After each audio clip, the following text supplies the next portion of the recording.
সুকুমার রায়ের দাশুর কীর্তি। নবীন চাঁদ স্কুলে এসেই বলল কাল তাকে ডাকাতে ধরেছিল। শুনে স্কুল শুদ্ধ সবাই হাঁ হাঁ করে ছুটে আসলো। ডাকাতে ধরেছিল বলিস কি রে? ডাকাত না তো কি, বিকেল বেলায় সে জ্যোতিলালের বাড়িতে পড়তে গিয়েছিল, সেখান থেকে ফিরবার সময় ডাকাতরা তাকে ধরে তার মাথায় চাঁটি মেরে তার নতুন কেনা শখের পিরানটিতে কাদা জলের পিচকিরি দিয়ে গেল। আর যাবার সময় বলে গেল, চুপ করে দাঁড়িয়ে থাক, নইলে দড়াম করে তোর মাথা উড়িয়ে দেব। তাই সে ভয়ে আড়ষ্ট হয়ে রাস্তার ধারে প্রায় 20 মিনিট দাঁড়িয়েছিল। এমন সময় তার বড় মামা এসে তার কান ধরে বাড়িতে নিয়ে বললেন, রাস্তায় সংসারে আর কি করা হচ্ছিল? নবীন চাঁদ কাঁদো কাঁদো গলায় বলে উঠল, আমি কি করব, আমায় ডাকাতে ধরেছিল।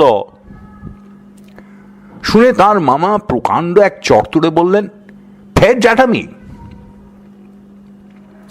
নবীন চাঁদ দেখল মামার সঙ্গে তর্ক করাই বৃথা, কারণ সত্যি সত্যি তাকে যে ডাকাতে ধরেছিল এই কথা তার বাড়ির কাউকে বিশ্বাস করানো শক্ত। সুতরাং তার মনের দুঃখ এতক্ষণ মনের মধ্যেই চাপা ছিল। যা হোক, স্কুলে এসে তার দুঃখ বোধহয় অনেকটা দূর হতে পেরেছিল, কারণ স্কুলে অন্তত অর্ধেক ছেলে তার কথা শুনবার জন্য একেবারে ব্যস্ত হয়ে ঝুঁকে পড়েছিল, এবং তার প্রত্যেকটি ঘামাচি, ফুসকুড়ি আর চুলকানির দাগটি পর্যন্ত তারা আগ্রহ করে ডাকাতি সুস্পষ্ট প্রমাণ বলে স্বীকার করেছিল। দু একজন যারা তার কনুইয়ের আঁচড়টাকে পুরনো বলে সন্দেহ করেছিল, তারাও বলল যে হাঁটুর কাছে যে ছড়ে গেছে সেটা একেবারে টাটকা নতুন। কিন্তু তার পায়ের গোড়ালিতে যে ঘায়ের মতো ছিল সেটাকে দেখে কেষ্টা যখন বললে, ওটা তো জুতোর ফসকা, তখন নবীন চাঁদ ভয়ানক চটে বললে, যাও, তোমাদের কাছে আর কিছুই বলবো না। কেষ্টাটার জন্য আমাদের আর কিছুই শোনা হলো না। ততক্ষণে 10টা বেজে গেছে। ঢং ঢং করে স্কুলের ঘন্টা পড়ে গেল। সবাই যে যার ক্লাসে চলে গেলাম। এমন সময় দেখি পাগলা দাশু একগাল হাসি নিয়ে ক্লাসে ঢুকছে। আমরা বললাম, শুনেছিস কাল নবুকে ডাকাতে ধরেছিল? যেমন বলা অমনি দাশরথী হঠাৎ হাত পা ছুঁড়ে বই টই ফেলে খ্যাঁক খ্যাঁক খ্যাঁক খ্যাঁক করে হাসতে হাসতে হাসতে হাসতে একেবারে মেঝের উপর বসে পড়ল। পেটে হাত দিয়ে গড়াগড়ি করে, একবার চিত হয়, একবার উপুর হয়, তার হাসি আর কিছুতেই থামে না। দেখে আমরা তো অবাক। পণ্ডিত মশাই ক্লাসে এসেছেন, তখনও পুরোদমে তার হাসি চলছে। সবাই ভাবলে ছোঁড়াটা খেপে গেল নাকি। যা হোক, খুব খানিকটা হুটো পাটির পর সে ঠান্ডা হয়ে বই টই গুটিয়ে বেঞ্চির উপর উঠে বসল। পণ্ডিত মশাই বললেন, ওরকম হাসছিলে কেন? দাশু নবীন চাঁদকে দেখিয়ে বললে, ওই ওকে দেখে। পণ্ডিত মশাই খুব কড়া রকমের ধমক লাগিয়ে তাকে ক্লাসের কোনায় দাঁড় করিয়ে রাখলেন। কিন্তু পাগলা তাতেও লজ্জা নেই। সে সারাটি ঘন্টা থেকে থেকে বই দিয়ে মুখ আড়াল করে ফিক ফিক করে হাসতে লাগলো। টিফিনের সময় নবু দাশুকে চেপে ধরল। কিরে দেশ, বড় যে হাসতে শিখেছিস? দাশু বললে, হাসবো না? তুমি কাল ধুচুনি মাথায় দিয়ে কিরকম নাচটা নেচেছিলে সে তো আর তুমি নিজে দেখোনি, দেখলে বুঝতে কেমন মজা। আমরা সবাই বললাম, সে কিরকম? ধুচুনি মাথায় নাচছিল মানে? দাশু বললে, তাও জানো না? ওই কেষ্টা আর জগায় ওই যা বলতে না বারণ করেছিল। আমি বিরক্ত হয়ে বললাম, কি বলছিস ভালো করেই বল না। দাশু বললে, কালকে সেঠেদের বাগানের পিছন দিয়ে নবু একলা একলা বাড়ি যাচ্ছিল। এমন সময় দুটো ছেলে, তাদের নাম বলতে বারণ, তারা দৌড়ে এসে নবুর মাথায় ধুচুনির মতো কি একটা চাপিয়ে তার গায়ের উপর আচ্ছা করে পিচকিরি দিয়ে পালিয়ে গেল। নবু ভয়ানক রেগে বললে, তুই তখন কি করছিলি? দাশু বললে, তুমি তখন মাথার থলি খুলবার জন্য ব্যাঙের মতো হাত পা ছুড়ে লাফাচ্ছিলে, তাই দেখে আমি বললাম ফের নড়বি তো দড়াম করে মাথা উড়িয়ে দেবো। তাই শুনে তুমি রাস্তার মধ্যে কাঠ হয়ে দাঁড়িয়ে রইলে, তাই আমি তোমার বড় মামাকে ডেকে আনলাম।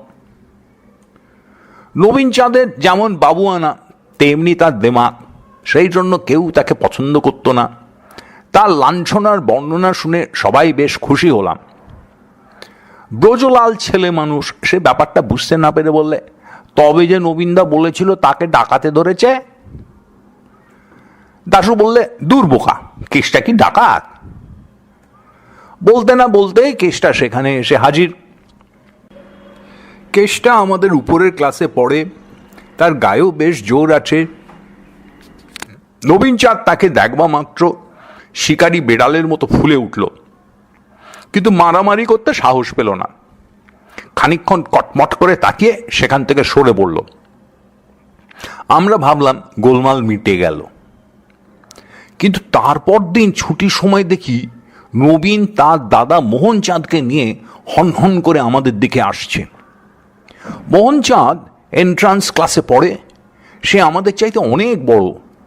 তাকে ওরকমভাবে আসতে দেখেই আমরা বুঝলাম এবার একটা কাণ্ড হবে। মোহন এসেই বলল, কেসটা কই? কেসটা দূর থেকে তাকে দেখেই কোথায় সরে পড়েছে, তাই তাকে আর পাওয়া গেল না। তখন নবীন চাঁদ বললে, ওই দাশুটা সব জানে, ওকে জিজ্ঞাসা করো। মোহন বললে, কি হে ছোকরা, তুমি সব জানো নাকি? দাশু বললে, না, সব আর জানবো কোত্থেকে, এই তো সবে 4th ক্লাসে পড়ি, একটু ইংরেজি জানি, ভূগোল, বাংলা, জিওমেট্রি। মোহন চাঁদ ধমক দিয়ে বললে, সেদিন নবুকে যে কারা সব ঠেঙ্গিয়েছিল, তুমি তার কিছু জানো কিনা? দাশু বললে, ঠ্যাঙায়নি তো, মেরেছিল, খুব অল্প মেরেছিল। মোহন একটুখানি ভেঙচিয়ে বলল, খুব অল্প মেরেছে না, তবু কতখানি শুনি। দাশু বললে, সে কিছুই না, ওরকম মারলে একটুও লাগে না। মোহন আবার ব্যঙ্গ করে বললে, তাই নাকি, কিরকম মারলে পরে লাগে? দাশু খানিকটা মাথা চুলকিয়ে তারপর বললে, ওই সেবার হেডমাস্টার মশাই তোমায় যেমন বেত মেরেছিলেন সেই রকম। এ কথায় মোহন ভয়ানক চোটে দাশুর কান মলে দিয়ে চিৎকার করে বলল, দেখ বেয়াদব, ফের জ্যাঠামি করবি তো চাপকিয়ে লাল করে দেবো। কাল তুই সেখানে ছিলি কিনা, আর কি কি দেখেছিলি সব খুলে বলবি কিনা? জানোই তো দাশুর মেজাজ কেমন পাগলাটে গোছের। সে একটুখানি কানে হাত বুলিয়ে তারপর হঠাৎ মোহন চাঁদকে ভীষণভাবে আক্রমণ করে বসল। কিল, ঘুষি, চড়, আঁচড়, কামড় সে এমনি চটপট চালিয়ে গেল যে আমরা সবাই হাঁ করে তাকিয়ে রইলাম। মোহন বোধহয় স্বপ্নেও ভাবেনি যে 4th ক্লাসের একটা রোগা ছেলে তাকে অমনভাবে তেড়ে আসতে সাহস পাবে, তাই সে একেবারে থতমত খেয়ে কেমন যেন লড়তেই পারল না। দাশু তাকে 5 সেকেন্ডের মধ্যে মাটিতে চিৎপাত করে ফেলে হাঁপাতে হাঁপাতে বলল, এর চাইতেও ঢের আস্তে মেরেছিল। এন্ট্রান্স ক্লাসের কয়েকটি ছেলে সেখানে দাঁড়িয়েছিল। তারা যদি মোহনকে সামলে না ফেলতো তাহলে সেদিন তার হাত থেকে দাশুকে বাঁচানোই মুশকিল হতো। পরে একদিন কেষ্টাকে জিজ্ঞাসা করা হয়েছিল, হ্যাঁ রে, নবুকে সেদিন তোরা অমন করলি কেন? কেষ্টা বললে, ওই দাশুটাই তো শিখিয়েছিল ওরকম করতে, আর বলেছিল তাহলে 1 সেট জিলিপি পাবি। আমরা বললাম, কই, আমাদের তো ভাগ দিলি নে। কেষ্টা বলল, সে কথা আর বলিস কেন, জিলিপি চাইতে গেলুম, হতভাগা বলে কিনা, আমার কাছে কেন, ময়রার দোকানে যা, পয়সা ফেলে দে, যত চাস জিলিপি পাবি। আচ্ছা, দাশু কি সত্যি সত্যি পাগল, না কেবল মিচকেমি করে?